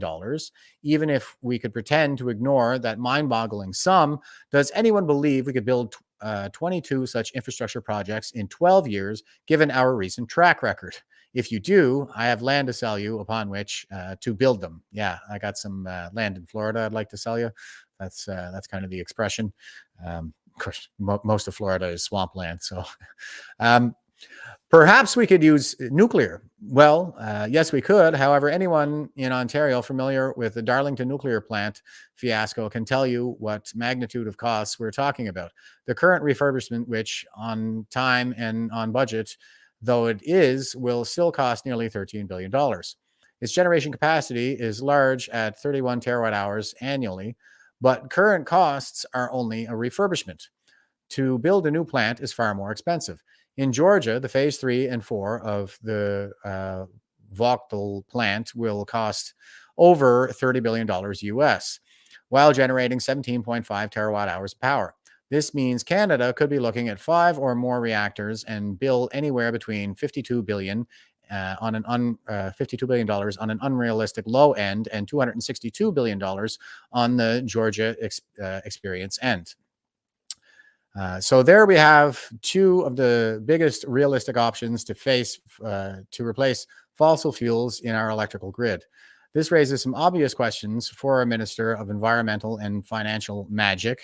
First, if we go the hydro route, which 22 rivers would he suggest we dam up to provide this electricity? Second, if we went nuclear, how would he convince the communities this is a good idea, given how many countries are phasing out nuclear? Third, where is the money for all this coming from? Great question. Where is all this money coming from? I guess they're just going to keep printing. No matter the option chosen, Canada would theoretically be on the hook for $300 billion or more by 2035 in order to hit the current goals and timelines laid out. Moving to a grid that is free of carbon emissions is a laudable goal, but the timelines and plan are highly unrealistic. I'm not entirely convinced that going carbon free is necessarily a laudable goal, by the way. Right now, for example, Canada has enormous reserves of natural gas, which could replace coal generation. There is a cleaner burning alternative and would be far less expensive in terms of transition than what Guilbeault is currently proposing. It is also a fuel the world is screaming for. Natural gas allows Canada to reduce emissions at home and abroad, all while generating economic revenues for Canadians. Bizarrely, our government still doesn't see the business case for gas, while the US and Qatar watch the dollars roll in from their exports. Yeah, we have tons of natural gas. We have so much natural gas here in Canada. Like, we could probably just pipe it out to everybody, and everybody could be cooking with I mean, it wouldn't be profitable right away with that kind of an investment because of the sparse population of most areas in Canada. But man, oh man, like, we are so resource rich, and we're just not allowed to access those resources. That's all for China, I think. The net zero electrical grid proposal by the government also ignores the increase in electricity that needed as we move away from fossil fuels generally. Economy. The numbers we had discussed are all current electrical demands. Future demands could be significantly higher. In BC, estimates are that electrical production would need to double by 2055 to fully electrify all vehicles in the province. If we can expand that thinking to the country as a whole, then suddenly we're damming up 44 rivers or building more than 10 nuclear reactors while selling out over $600 billion. The conversation around electrification and fossil fuel elimination is frequently driven by ideology and ignorance of financial implications. Moving toward a greener world is desirable, but the costs associated with this shift are stupefyingly huge and the timelines long. We need an honest discussion about what is truly needed to achieve the lofty rhetoric governments so love. Let us remind Minister Guilbeault that energy policy is not created with a magic wand, despite what he would like to believe. Not bad, but all this stuff about the necessity to go green. I mean, green, the world's getting greener. It is getting greener because of higher levels of carbon. It's, we see this kind of regreening all over the place. And I think that plant life is by and large kind of starved because right now, the level of CO2 in the atmosphere is at one of the lowest points that it's ever been. And I talk about things sometimes, I presented some different ideas around things like biomineralization. Carbon was probably at its highest when life exploded during the Cambrian period and the Precambrian period. And then that would have been like a lot of jellyfish and stuff like that. These invertebrates, so a lot of invertebrate life. And life gained the capacity to biomineralize right around that time, which it does for the purpose of creating shells for a lot of like sea life and different invertebrate species, and also for bones for a lot of the vertebrate species. And that traps carbon. That's what it does. Biomineralization means they turn carbon into calcium to create shells, to create bones, and then that gets trapped through the process of fossilization. And I mean, we call them fossil fuels. That's what it is. It's carbon that used to be in the carbon cycle when life exploded, that has been taken out of the carbon cycle through this process of biomineralization taking place over millions of years. So I think it's reasonable to ask that question. Yeah, I mean, is life essentially freezing itself out because the ice caps are only about 800,000 to 15 million years old, depending on which area you're talking about. But I think Antarctica, the ice sheet down there, it's only like 800,000 years old or something like that. So it's a lot of hype, I think, when it comes to all this stuff about global warming and sea levels rising and blah, blah, blah. Like all of the water, the ice caps are relatively new on the geological time scale. So it's a lot of fear mongering and hype as far as I'm able to see. Okay, so here's the Conservative Party, CPCHQ, on Twitter, and they say Minister Guilbeault sits as an exec on an organization controlled by the Communist Party in Beijing. Now he's traveling there. He must resign his position immediately, end funding to this communist-led organization, and denounce Beijing's interference in Canada's democracy. You think that's got anything to do with all this crap about green economy and destroying our energy sector and making life unaffordable for Canadians to the point that we can't afford to eat or pay rent and drive us out into the streets so we can live in tent cities, own nothing, be happy, live in the pod, eat the bugs? That's my suspicion. I strongly suspect that that's what's happening and that this is part of the PSYOP. To weaken the West sufficiently so that China can pull ahead economically and become globally dominant to the point that, we'll be taking orders from them. And here is Danielle Smith, and she says, after a recent news report that Minister Stephen Guilbeault is a vice chair of a CCP environmental group, I am concerned why the minister wants to force Alberta to 2035. But it is okay with China getting there by 2060. So, yeah, that's what we're seeing. I don't think China's ever going to get there. I don't think they believe this crap themselves. They're opening all kinds of new coal-fired power plants and selling us all the green technology that is a failure, essentially, with the windmills and the solar panels and stuff like that. I'm not saying those products aren't useful, but are they a replacement for the energy grid that we have right now? No. They're not. They're never going to be able to meet our needs. Here is Danielle Smith on CTV talking about this. So here we go. We are having this discussion, of course, at a time when there are critical conversations around the world on climate change. Much of the country, including your province, has been ravaged by wildfires this season. Do you believe there is a connection to climate change? Well, look, everybody is on target on 2050. That was decided a couple of years ago at COP26. And so all of the industrialized provinces are moving in that direction for exactly that reason. Everybody knows that we need to reduce emissions. But I'm also watching that China is a billion plus population. They don't have a target until 2060. India, as I understand it, doesn't have a target until 2070. But in terms of a link, Premier, do you believe that climate change and the unprecedented wildfires we've been seeing this summer are at all related? All I know is in my province, we had 650 fires and 500 of them were human caused. So we have to make sure that when people know that when it's dry out there and we get into forest fire season, that they're being a lot more careful, because anytime you end up with an ignition that happens, it can have devastating consequences. And so that's what I would hope that we can educate the public on that front as well. Not bad, but a bit of a cop out there from Danielle Smith. I'd really like to see her double down a hell of a lot more. She still seems to be kind of doing the little tap dance for the media. But she's the one who announced that they were bringing in all of these arson investigators into Alberta to go out there and, hopefully round up all these NDP supporters and Antifa that are setting these fires. So I would have liked to see her stand on that and call that out and say, no, this is arson. It's not climate change. They're setting these fires and putting us all in danger and destroying wealth, destroying homes, destroying lives, so they can push this narrative of climate change. And I've shown like some statistics and things like that in the past. During the Nova Scotia fires, like I pulled up the record here, and we could see that way more land area was burned and way more fires raged back in the early 90s as opposed to this year. So it's a part of the psyop. I think the arson is part of the tactic to fearmonger us into destroying our economy so we can be dominated by China. So here's the Toronto Sun, Brian Lilly, who's, kind of controlled opposition because he's dominated by his woman, but not bad usually. So Galbo warns China as ally, wants China as ally, serves as advisor to Beijing. Trudeau's environment minister is picking fights with Canada's premiers while advising the government of coal-powered China. Yeah, they are coal-powered, like big time.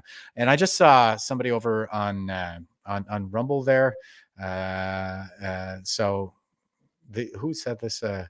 ST Rolowny says China paints the side of mountains green. Is that true? that would be pretty hilarious. That's the kind of thing that commies do, right? They're so superficial, and it's all about appearances, and they think we're all stupid and we can't see what they're doing. But yeah, that sounds about right. So. Expects demise over on Rumble is saying CCP supporters, you mean? Yeah, CCP supporters probably setting these fires. Like they're unwitting CCP supporters. Stalin didn't call progressives useful idiots for nothing. So that's what we see. And am I saying that right? Is it Xbex demise or is it like Zbex demise? Is it like xylophone X, or is it Xbex demise? Let me know in the comments there. So. Because I know you're always commenting, and I want to make sure I'm saying it correctly. Okay, here's the article. Justin Trudeau's environment minister, Stephen Guilbeault, is pulling double duty as an official advisor to the Chinese government. Turns out he also wants to make Beijing an ally on the environmental issue and will head to coal-powered China as at the end of this month after lecturing Canada's premiers on using fossil fuels. During an exclusive interview with Guilbeault, granted to environmental activist media outlet The National Observer, he acknowledged that he'd be criticized for this trip. Quote, maybe some political opponents will try to attack me, close quote, for traveling to China amid tensions between the two countries. Guilbeault told The National Observer, quote, I am clearly a lightning rod for some of them, but I think Canadians in general will understand how important it is. We can't solve climate change. You can't solve the international biodiversity issue without working with countries like China, close quote. Yeah, I'm not sure that we're working with them. They don't want us to work with them. They want us to work for them. So it's probably a big waste of time, and they think we're suckers. It might be true that you can't solve Canada's climate change without China, but this is also a country that is engaged in kidnapping of two of our citizens, regularly engages in economic warfare with Canada, and has been credibly accused of interfering in our democracy. And I'm pretty sure that the two Michaels are still being escorted around by what appear to be CCP operatives, the two Chinese women that they showed up in the House of Commons with. And everybody's like, who are these women? They're obviously not their wives. So what's going on here? Anyone would be justified in pointing out the foolishness of Guilbeault looking to find an ally in Beijing. Guilbeault is going to a meeting of the China Council for International Cooperation and Environmental Development. It is described as a think tank, but is actually a creation of China's Ministry of Ecology and Environment.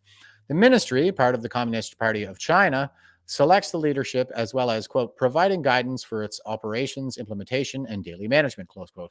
The council is tasked with conducting research and offering proposals to the Chinese government. Guilbeault is also currently listed as executive vice chairperson of the executive committee of the CCICED. He says alongside Ding Xuanzang, who serves as the chair of the CCICED. Xuanzang is also the first vice premier of the People's Republic of China and stands just behind Xi Jinping in the pecking order of the Communist Party of China.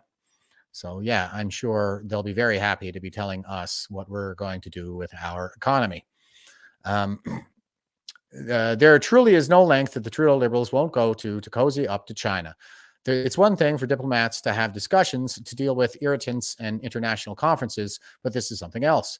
Guilbeault wants to treat a country that undermines our democracy, that intimidates and harasses Chinese Canadians as an ally.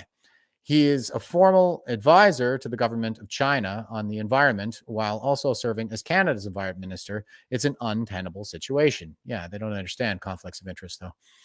This news comes at a time when the Trudeau government continues to drag its feet on calling a public inquiry into China's interference in Canada.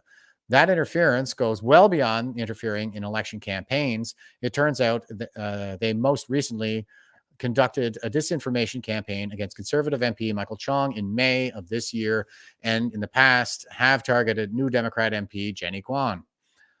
They don't target Liberal MPs, it seems, which might be why the Trudeau government isn't quick to call an inquiry, or why they turn a blind eye to China, setting up police stations to intimidate Chinese Canadians. It's because the Liberal Party is a proxy for the Chinese Communist Party. They are working together. They work for them.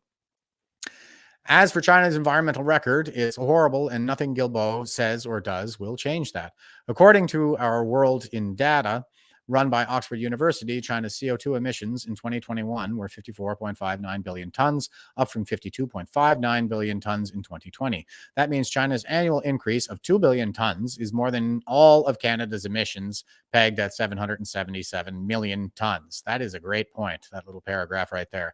They actually upped their carbon emissions in the last couple of years more than all carbon emissions in Canada, not by a little bit either. 2 billion as opposed to 777 million. That's almost triple.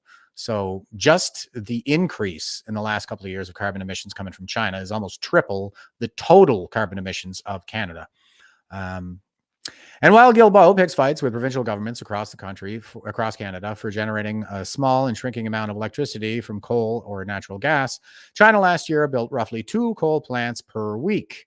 According to the group, Center for Research on Energy and Clean Air, the coal power capacity of the generating stations China put under construction last year was 6 times that of the rest of the world.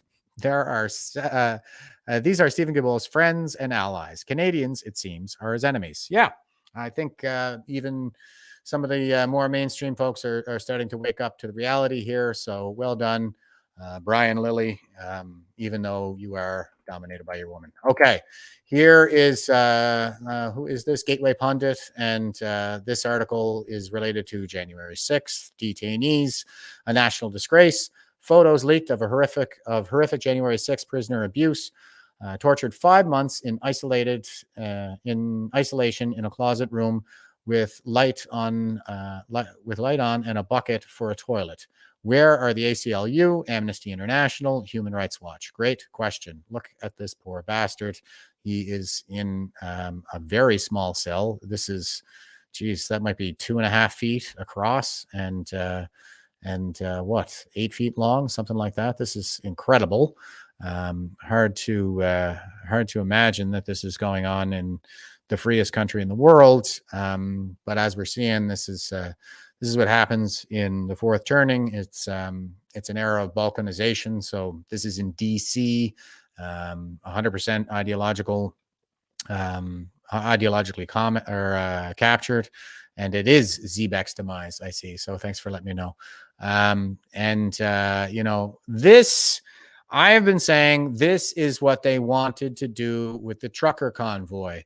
I was saying that on the ground in Ottawa. I was like, guys, you got to be ready to be arrested. That's what they're going to do. They're going to come out and they're going to arrest us. They're running the PSYOP. It's all the same language that they used around January 6th, where they're calling us all white supremacists, and they're dying to use that I word, the insurrection word, so they can round us all up as insurrectionists, everybody in the freedom movement.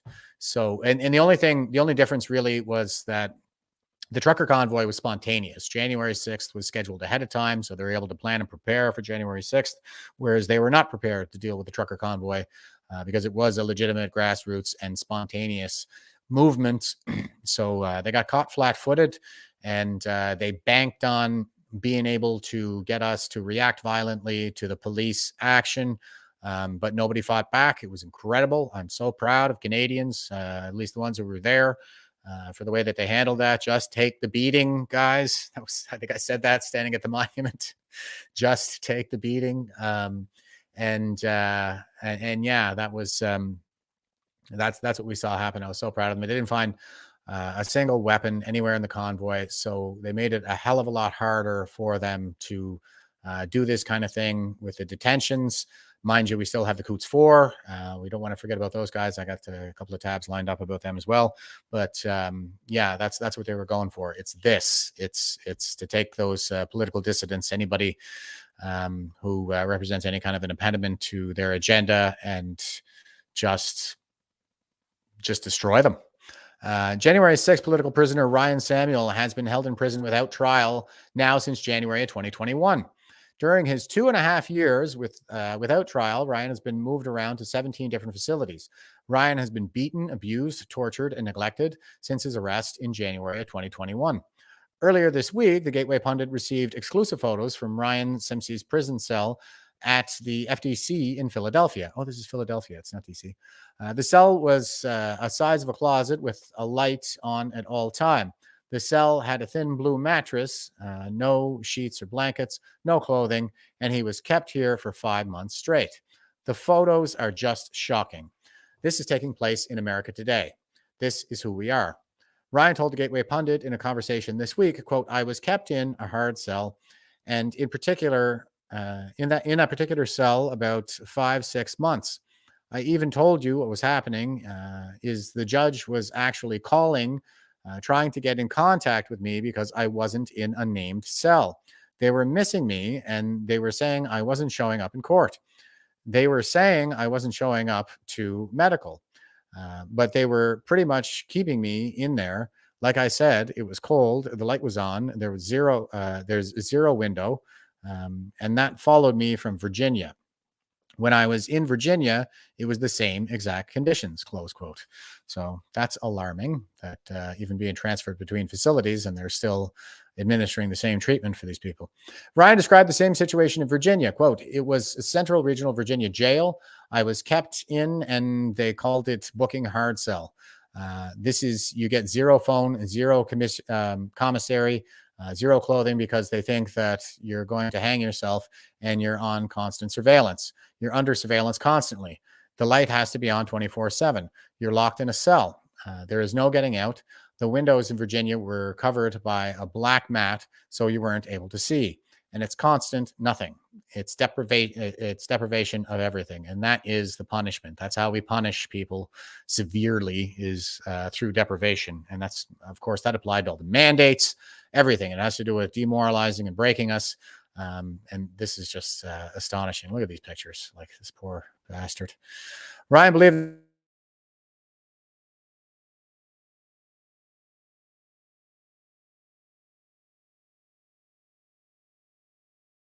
today. Where is the Republican Party? Where is the ACLU, Amnesty International, and Human Rights Watch? Please contact these organizations here." And they give some links. Ryan is not alone. Numerous January 6 prisoners have been held for months in torturous conditions. Dozens have been sentenced to extreme sentences for non-violent crimes. This is a horrific chapter in American history. It must be confronted. Yes, thank you very much, Gateway Pundit, for keeping an eye on that. And that's what they want to do in here in Canada. They didn't get the false flag that they were looking for with the trucker convoy. But they're still doubling down on the same rhetoric about all this extremism and the far right and all this crap in Canada. So they can get everybody scared of anybody involved with the freedom movement enough to let them tolerate this kind of abuse on our citizens, I think. And speaking of the abuse on our citizens, here is the V4F website, and this is the hashtag Coots bumper sticker. And we have a picture of the bumper sticker up here. It says innocent until proven guilty. And they have the pictures of these 4 men, 4 Alberta men arrested from Coots, Alberta, jail since February 2022, trial June 2023. The difference with the Coots blockade, I think, was the word blockade, that they were able to do that. And there are all these purported weapons charges involved and stuff like that. So it's not clear to me. I'm very suspicious, obviously, of the picture that they showed with the weapons in it. Donald Best was on the program here last week saying that's not how you handle evidence. Yeah, I find that to be very compelling. It doesn't look like evidence to me either. Very suspicious, that picture. None of this, not like the different pieces of evidence are touching. They're not in plastic bags, evidence bags, as they should be, because they need to be able to analyze them forensically for fingerprints and DNA. So it's all contaminated just from taking that picture. It's a big part of the PSYOP as far as I can tell. So these guys are basically our January 6th detainees. They tried to run that same program in Ottawa, I think, but it was unsuccessful. But these guys are our January 6th detainees. And here is another good picture here. And this is Anthony Olenek or Tony Olenek and Jerry Morin, Chris Carbert, and Chris Lysak. So yeah, we're staying with these guys, standing with them as well at V4F. And if you want to buy this bumper sticker, it says, help raise awareness and funds for some of Canada's political prisoners. 4 men sit in jail, denied bail, and kept in solitary confinement. They have been denied access to medications, family, and have been treated worse than the worst criminals in Canada. It's been over 550 days, and they have been left to suffer. Why? What is very scary is that this could happen to any of us. So help support these men with their legal battles by purchasing a bumper sticker. 100% of the proceeds go to these 4 men. Many Canadians are unaware of what is going on. Help raise awareness and show your support. Get yours now, and please consider writing the men letters of encouragement. So I'm very proud of this initiative for V4F for taking this on. And we do have the V4F support fund that we do every month and stuff like that. But this is kind of a side initiative that's separate from that. So like it says, all of the proceeds from the purchase of the bumper stickers will go to the legal defense of these 4 political prisoners. And here is the Western Standard. Freedom Convoy panel hits 18th month of meeting. Parliament Special Joint Committee on the Declaration of the Emergency entered its 18th month of deliberations with no deadline in sight for a final report about the Freedom Convoy, according to Blacklock's reporter.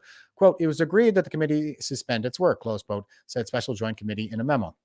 MPs complained that we're waiting to see all records in the 2 official languages.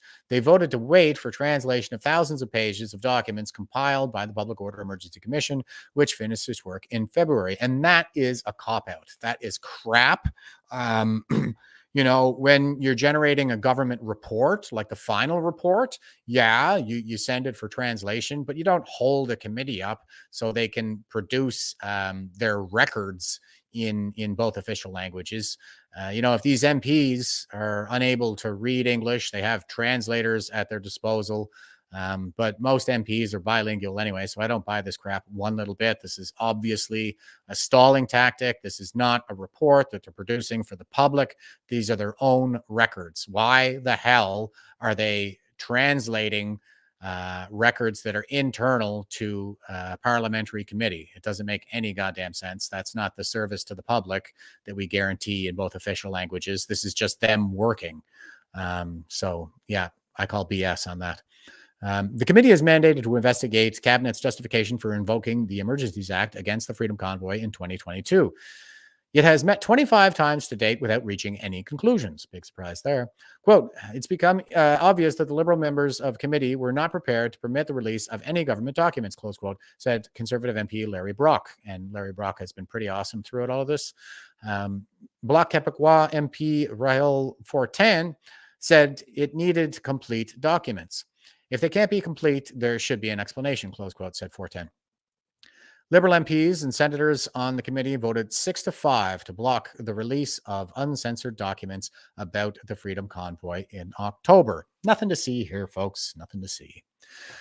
Quote, we will have to discuss this further, close quote, said Fortin. The committee ordered Public Safety Canada and the federal agencies to surrender all security assessments and legal opinions the federal government relied upon in conducting the Freedom Convoy threatened public order.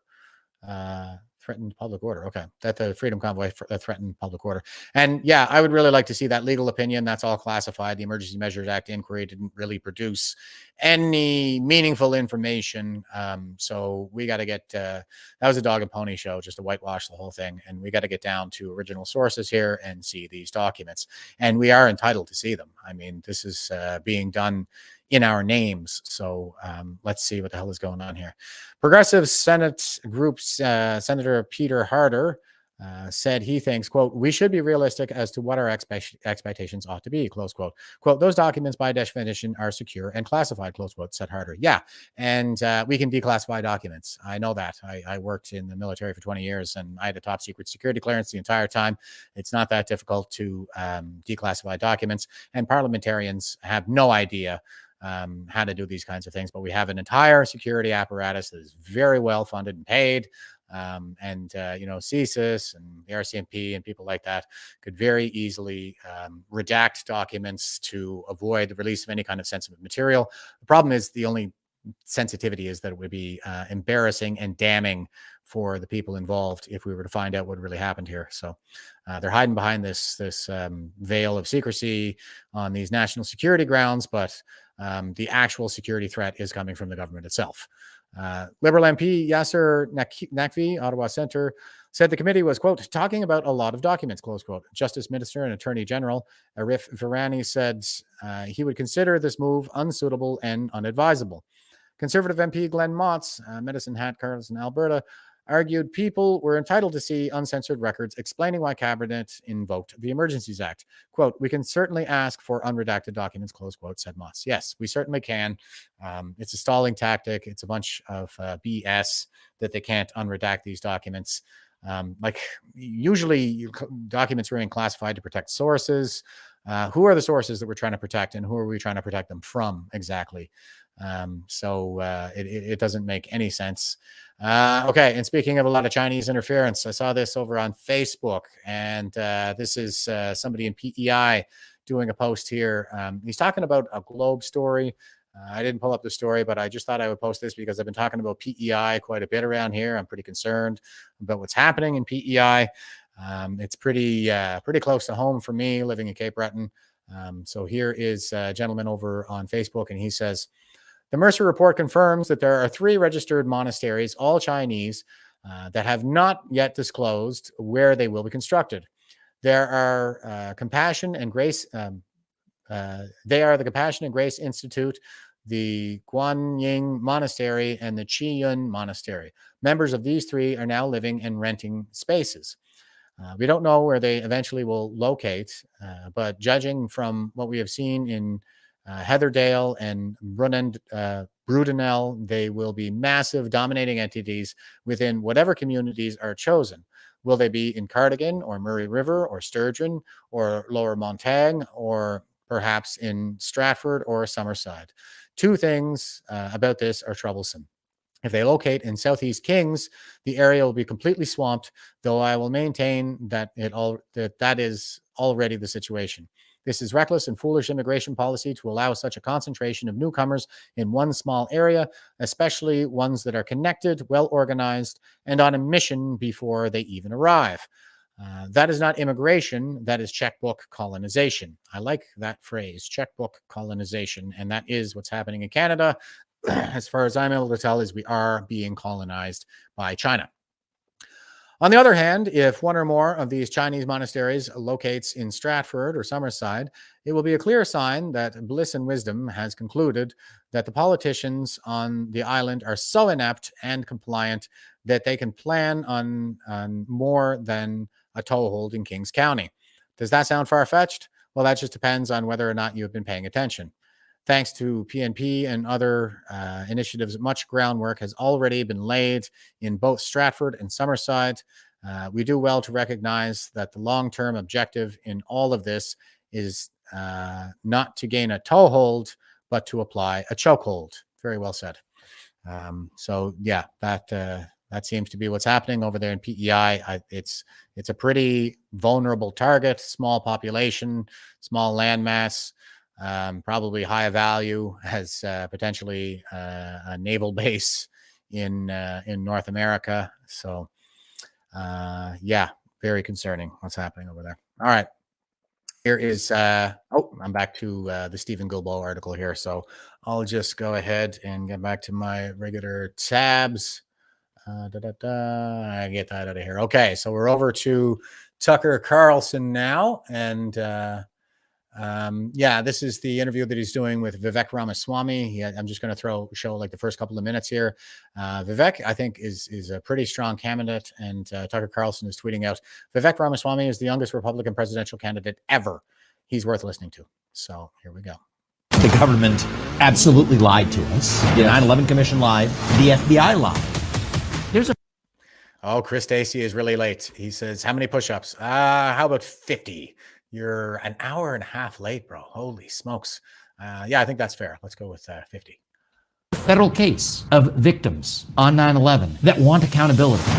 I don't think they would have come for me if this was false. What do we know about Hunter Biden's dealings? What do we know about the truth of what happened on January 6th? What do we know about that Nashville shooter manifesto? Yes, we can handle the truth. Just give me the hard truth. It feels like we're on the cusp of chaos. Oh, there's something going on. I mean, I think we're like in a 1776 moment in this country. We are driving. We are. I've heard him say this before. I say we. I tend to think of North Americans as we, or we in the West. But yeah, when he says it's 1776 moment, that is a reference to the American Revolution. And the American Revolution was a fourth turning. If you count back at 4 generational interviews, because like I say, the fourth turning happens every 4 generations when the boomer generation born in the wake of the previous major crisis, because that's what happens after a major crisis, is the generation that surmounts the crisis. They build the institutions to new heights. There's a huge economic upswing and a population boom. And that boomer generation born in the wake of that crisis is the one when they reach peak institutional power in their early elderhood, when they're at the peaks of their careers just prior to retirement, they tyrannize us. And that's what's happening right now. That is the cycle of history. So if you count back at 4 generational interviews, you'll see the Second World War, the American Civil War, and the American Revolution. So he's very right in saying that. Russia further into China's arms as we arm Ukraine, further strengthening what I see as the single greatest military threat. We are dependent on a tiny island nation off the southeast coast of China for our entire modern way of life. I will not send our sons and daughters to die over somebody else's nationalistic dispute.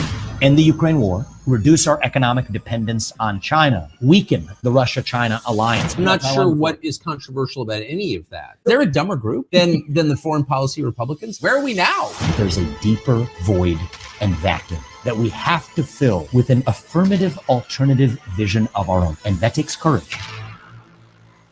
The first Republican. Okay, there you go. You can go ahead and check out that video. It's about 45 minutes on Tucker Carlson's Twitter. I bet you it's a really great interview. I haven't had time to watch it yet, but Vivek Ramaswamy, I think, is a very promising candidate. Jane is commenting, yes, PEI is in big trouble. The CCP has already taken over here at nearly every level of government: municipal, arts, culture, business, social, and land. Massive land swaths. They own nearly all of the heritage properties, tourist businesses, and mansions. They run the government. They have brought incognito police and military here, as well as a bunch of gangsters and thugs to do their business. It is surreal. Yeah, I don't doubt it. I've been showing things on the program here, a lot of these connections. It seems like everybody on not everybody, but just about everybody on every board of directors and every association over there in PEI is ethnically Chinese, has come from China. They're a first-generation immigrant, and they go back to China to receive these awards with these business associations and their ties to United Front, which, of course, is the Chinese Communist Party's proxy for foreign interference. Yeah, it's really concerning what's happening over there in PEI, especially because it's a vulnerable population. I think it's a small population, easily dominated by a country like China. Here's Donald Best, and this is on the Helen Gruss trial, another political prisoner, so to speak. I know she's not in jail or anything like that, but she's definitely being persecuted. So let's keep an eye on this. And he's tweeting out, prosecution theatrics cause uproarious laughter at Detective Gruss's trial. Uproarious, I like that word. Do I not subscribe to him? I'm gonna go ahead and try that. Oh, he wants me to pay him. Sorry guys, I'm not paying for stuff on Twitter. But I will definitely, I had Donald on the program here last week. He was a great guest, a really great Canadian. And anyway, here is the update on Helen Gross. Quote, "This is a prosecution based on slander, innuendo, and theatrics. If this is even real evidence supporting the charge against Detective Gross, I haven't seen it," or if there is real evidence, sorry. Any doubt that the prosecution of Ottawa Police Detective Helen Gross is staged political theater was erased Wednesday as lead prosecutor Vanessa Stewart absurdly claimed in open court that she feared defense counsel Blair Ector would physically assault her. Oh my God, this is the Joe Rogan interview with Sanjay Gupta. Remember, he had Sanjay Gupta on to talk about how CNN lied about ivermectin and all this crap, and then Sanjay Gupta went away from that saying, "I feared that Joe Rogan was going to leap over the counter and throttle me by my neck." Jesus, people, like, it's just civilized disagreement. That is what makes us a civilized country, is that we're able to disagree civilly. But we've lost that by and large, and so we're not as civilized as we once were. Okay, so I'm glad everybody laughed at her for that. Changing her voice to a tone of fear and serious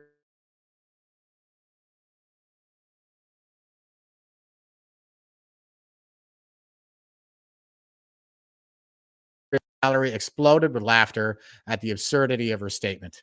Shaking his head at Stewart's amateur hour theater, defense counsel Blair Ector replied, quote, "No, I am not. I would never do that. I will defend my integrity. I would never hit a woman," close quote.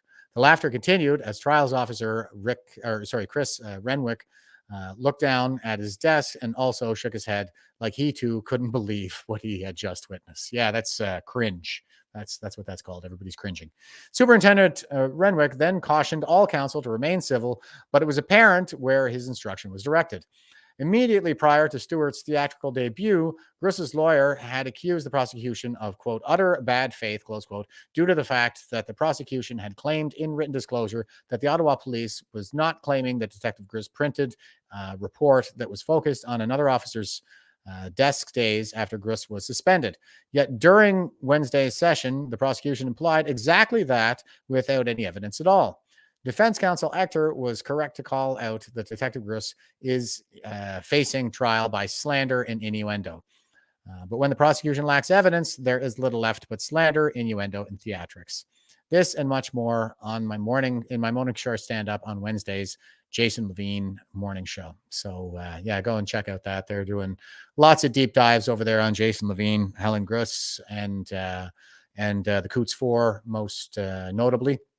And here is a link, or here is the Give, Send, Go for Helen Gross's Legal Defense Fund. If anybody wants to give over there, the goal is $50,000. They've already raised $4,291. So go and check that out. And I see Mike V4F Quebec is one of the first comments here. He says, "A detective is supposed to investigate from all angles and will go where the evidence leads you. Shutting down your investigation before you could eliminate or show a connection to the vaccine is an injustice. The OPS should be the ones that are being investigated." Yep, no kidding. And I'll read the Give, Send, Go one-liner here. It says, "Detective Helen Gross is charged under the Police Services Act with discreditable conduct for allegedly conducting, quote-unquote, unauthorized investigations into 9 sudden infant deaths, where she sought to know the vaccine status of the mothers in January of 2022.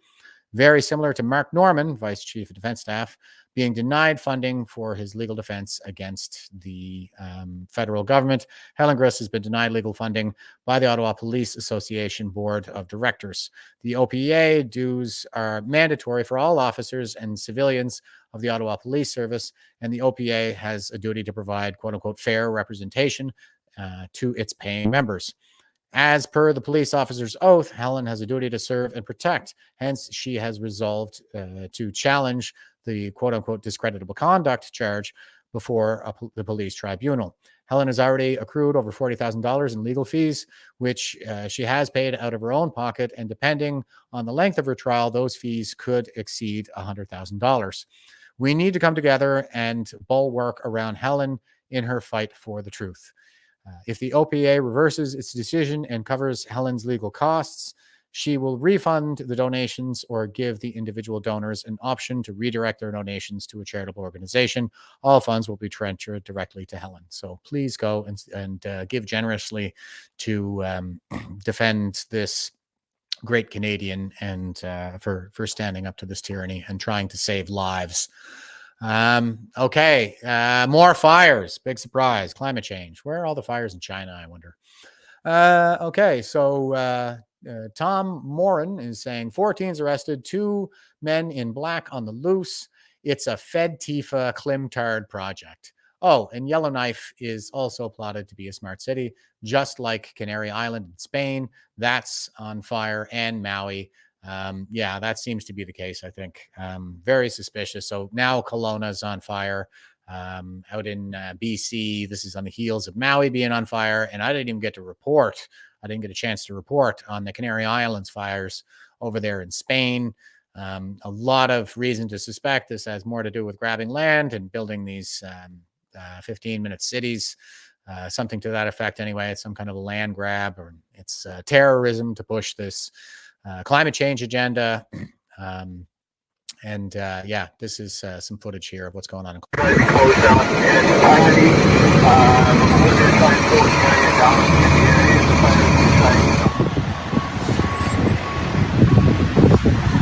Going to head to Old Town to get another one of.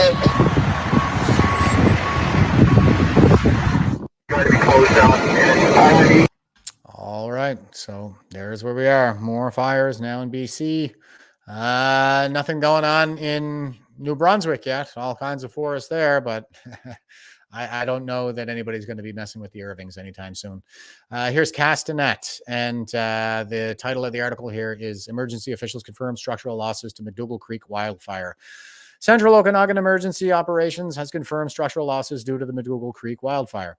Quote, firefighters continue to work diligently overnight on interface areas of the McDougall Creek to protect property and infrastructure in West Kelowna. The fire remains very active and unpredictable, close quote. The regional district said in a 2:25 a.m. update, quote, overall, officials have confirmed some structural loss. A full assessment of the areas affected will be undertaken in the morning. Emergency officials are expected to provide a detailed update at 10 a.m. Currently, 2,462 properties are under evacuation order and 4,801 properties are under evacuation alert. All reception centers in Kelowna West, Kelowna, and Vernon have closed for the evening. An overnight shelter center has opened at Prospera Place, 1223 Water Street, Kelowna, for evacuees requiring a place to go overnight. Small pets caged or leashed are permitted. Significant structural losses have been confirmed on the west side of Okanagan Lake due to the McDougall Creek wildfire. Video posted by prominent storm and wildfire chaser Kyle Britton just before midnight shows homes fully engulfed. So we got some video there.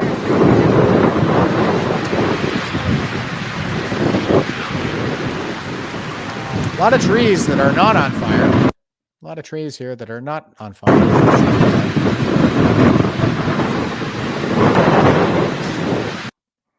Okay, and oh, look at this huge fire all along there. That's an hour-long video, hour 18, so I'll skip that. Okay, update at 10:40 p.m. The McDougall Creek wildfire has knocked out power for close to 4,000 West Kelowna homes Thursday night.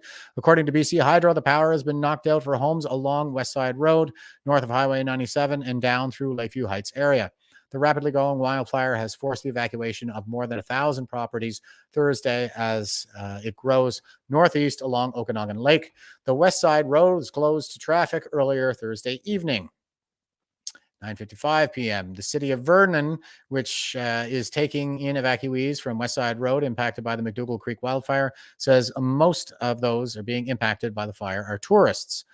Quote, as evacuees are leaving the area, it's important to know the province of BC Emergency Support Services referral program is only available for those who have been evacuated from their permanent residence, close quote, said the city of Vernon in a statement late Thursday night. Quote, if you are a visitor to the area who has been evacuated, you are encouraged to travel home if possible. Otherwise, you will need to make your own arrangements for alternative accommodations. And here is a few more updates down here, but I'll let you guys go and check that out yourself. All kinds of information compiled there by Castanet. So thanks for that. More of the same, what I suspect to be terrorism for the purpose of advancing the climate change PSYOP. And here is some more footage right here. This is what I was trying to show, I think, with the 118 video, but Post Millennial is tweeting out, wow, pray for Canada. This is West Kelowna, BC. So here we go.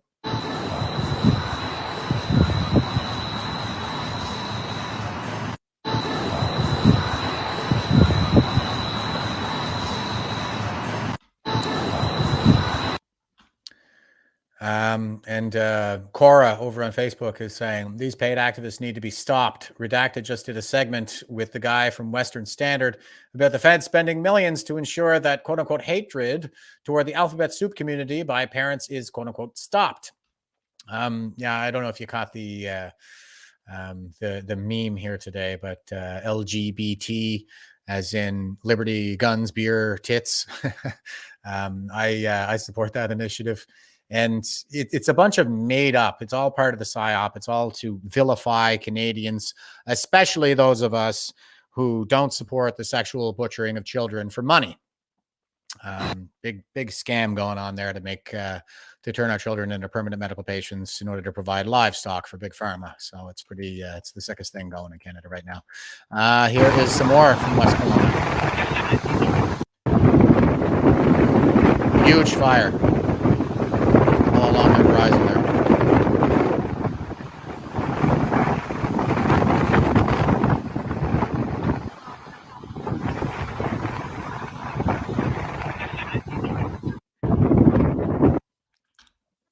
Really something to witness. Okay, and here is PP.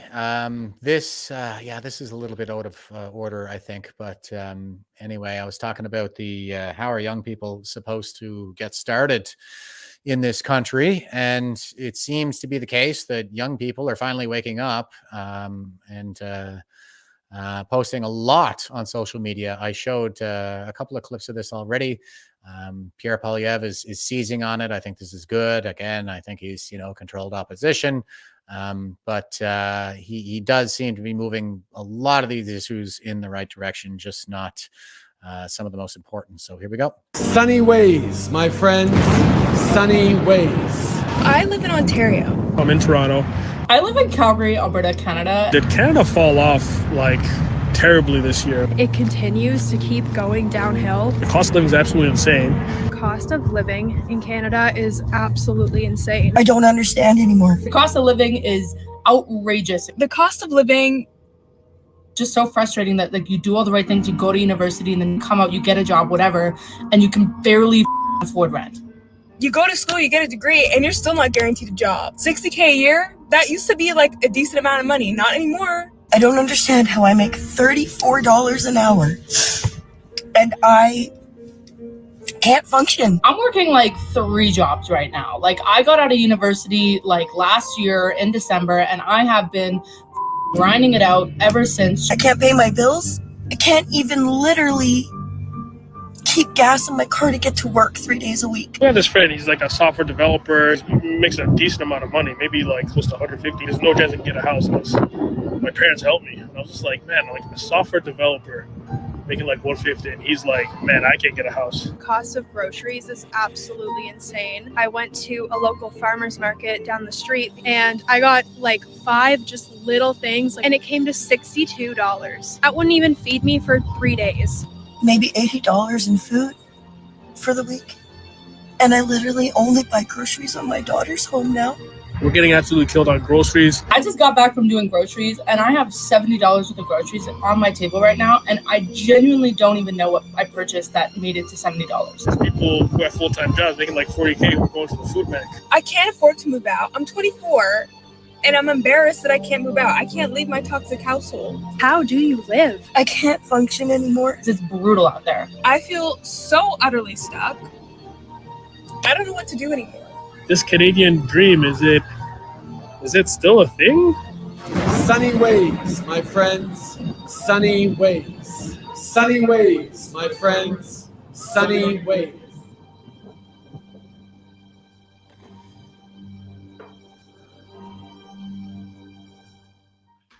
Bring it home, guys.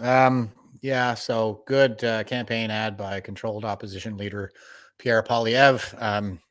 Again, I do think that if he gets in, it would be a step in the right direction. Things would be better, but it's not all the way there. He serves the same hegemony. They've just given him permission now to lead the country. Okay, and speaking of controlled opposition, here is CCP asset Joe Beijing Biden. Simon Atiba on Twitter is tweeting out, see it, President Joe Biden, quote, name me a single objective we have ever set out to accomplish that we failed at. Okay, I'll just let Joe Biden say it here because he's completely unhinged at this point. Name me a single objective we've ever set out to accomplish that we failed on. Name me one in all of our history. Not one. Name me a single. Yeah. Okay. So that's the leader of the free world there. And he is absolutely oppositional to his populace. And this is the guy who said we've lost patience with the unvaccinated. His State of the Union address, had the red background and all this stuff. It was very Third Reich-esque. And he goes off on these unhinged rants to gaslight his population and to scare everybody. So this is very clearly a tyrant, and that is the world that we're living in right now, unfortunately. And here is Brian Lilly. It says, okay, I think I showed that one already. All right. Here is Eva Chipwick, and she was one of the convoy lawyers who's saying, strange that the government, science, and medical community all had the answers to deal with a novel, constantly evolving worldwide respiratory pandemic, and how the same people can account for a large increase in death. And she's tweeting out a Globe and Fail article. More people than expected are dying in Canada in 2023 for reasons that are not yet clear to the Globe and Mail. And that's a paid article, and of course I'm not going to give the Globe and Fail any money. They've already got the gun in my face and the hand in my pocket. Couple of good responses down here too. Here's this is Libra Girl 293 on Twitter, and she's tweeting out a graphic of USA Today. Week in and week out, this unnatural loss of life on the scale of war or a terrorist event. But the question remains, what explains this ongoing wave of excess deaths, writes Dr. Pierre Corey and Mary Beth Pfeiffer. And so these headlines are making their way around. And here's the United Kingdom. 30,000 excess deaths in 2023 year to date in the UK. I think that's year to date. We have similar numbers over here in Canada. It's hard to tell because StatsCan is playing hide the ball with the statistics, and they've just reimagined how it is that they're supposed to compile statistics. So it makes it really hard to gain any reliable statistics from them. But yeah, I showed an old CBC article from last year that talks about Nova Scotia. With CBC Nova Scotia says province tight-lipped about sudden spike in deaths, and the death rate is up by 1 in 1,000 in Nova Scotia. If that trend holds throughout the country, you're looking at like 40,000 excess deaths in Canada per year. That's like a small town, every year that's just being wiped out. And here's the counter signal. This is Mike Campbell, Cian Bexty's initiative, the counter signal. And he says, Canada's new health minister tells everyone to immediately get another COVID shot. Since getting assigned as Canada's new health minister, Mark Holland made it one of his first public speaking appearances on Wednesday and promptly told Canadians to get another COVID shot. Holland, a former CBC panelist with an undergraduate degree in history and political science, fielded a question from a reporter about the rising COVID cases in Canada. Quote, we're monitoring the situation very closely, close quote, Holland said. Holland further said he's evaluating the situation every day. Quote, the critical thing for everybody is to get their vaccinations up to date, close quote, he said. Quote, we are ready to take action as the situation evolves. So this is evil. The reporter further asked if people should, quote unquote, wait or, quote, get their shot now, close quote, as if these are the only two options. Quote, I don't think people should hesitate in getting vaccinated at any time, close quote, Holland responded. CTV PSYOP. I'm glad they're using this language. Perhaps not coincidental, the reporter was from CTV, whose outlet put out 15 articles on COVID in about a 24-hour span this week. So yeah, propaganda machine is ramping up, trying to get everybody boosted for the fall. Yeah, good luck with that. I think the statistics that we're seeing right now is that roughly 5% of Canadians are all boosted up. Back to the article. Holland's statement reflects much of what Trudeau's former health minister, Jean-Yves Duclos, told Canadians last year when he said they should get vaccinated every 9 months to be considered, quote unquote, up to date. Quote, let me be very clear. Up to date means you have received your last dose in the past 9 months, close quote, Duclos said last year. Canadians are done with COVID. Only 5% of Canadian population has received a COVID vaccine shot in the past 16 months. Let's hope that Trantifa runs out and gets all their booster shots. Okay, I'm getting up to the point in the program here, as you can tell from the segue, I think, that we start to talk about the science. And so I'm going to sign off of the YouTube channels. Sorry for everybody over there on YouTube. I appreciate you guys, but please join us over on Rumble. Before I go, I'm going to plug our website here, Veterans for Freedom. If you want to subscribe to our newsletter, you can click this button here for the V4F newsletter subscription. If you're a veteran and you want to join, or if you're frustrated that we haven't given you your membership yet because we lost a bunch of applications when the last website failed. So please feel free to resubmit, guys. Apologies for that, but who knows, maybe that was a cyber attack or whatever. It is what it is, as we're so fond of saying in the Canadian military. Over here, you have the support button. And so if you want to support Veterans for Freedom, there are a couple of ways you can do that. You can make a donation to V4F itself, help us with a monthly or one-time donation to support the ongoing operations of Veterans for Freedom. That's what we use for our operational costs. It keeps the lights on around here. It pays for my StreamYard account and our website, things like that. And we're doing all kinds of initiatives all over the place. And we are an official not-for-profit, so we're required to keep all the financial records and disclose. And we're going to work on getting all of that fully transparent and up on the website for all the haters out there that are constantly coming into my stream and interrogating me as to where the funds are going.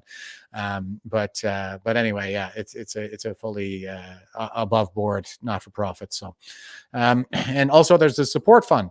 Join the V4F support fund to help Canadians who are facing difficulties in modern day Canada.